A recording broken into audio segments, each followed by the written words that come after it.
Welcome back to class. This lesson will cover mana curve as well as optimal performance choices while deck building. So sit back, boys and girls.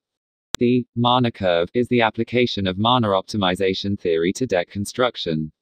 By organizing the cards that are to go into a deck by the casting cost, a player can see how likely they will be able to optimally utilize each turn's mana, i.e., to play a card or cards with a casting cost or costs with a total equal to the mana available on that turn. In order for a deck to curve out properly, it must also maintain color balance.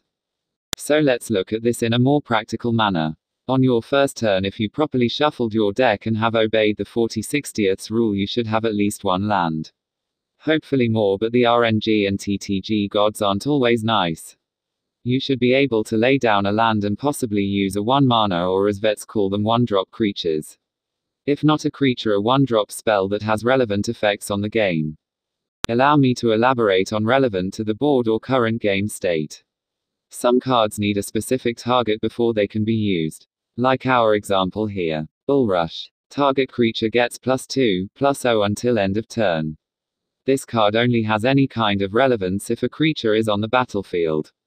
It is quite stupid to target an opponent's creature, but on turn 1 they may not have a creature either. Keep in mind you may only play a single land each turn unless you control a rule modification effect. So think of it this way. Each card's mana cost corresponds to the turn you can play it.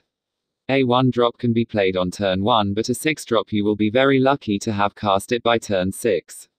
Some decks out there your opponent could have crumped your ass before you even see a turn 6. As another rule of thumb, unless it can win you the game the turn or very next turn after you play it, be careful not to put anything above a 4-drop in your deck. Like this stupid vanilla cake. A creature with 6 power and 7 toughness with no evasion or way to keep itself on the field is a very poor choice of card slot in your deck. And unless you get a clean shot next turn and the turn after it, it is not going to win the game. One last thing. In case you don't know or understand how to figure out a card's CMC or converted mana cost, here's how. Look at a card and count how many mana symbols you see. Or look at a card, count the mana symbols and add it to the number show. And don't let X spells confuse you. That's all I have for you today. Subscribe for more.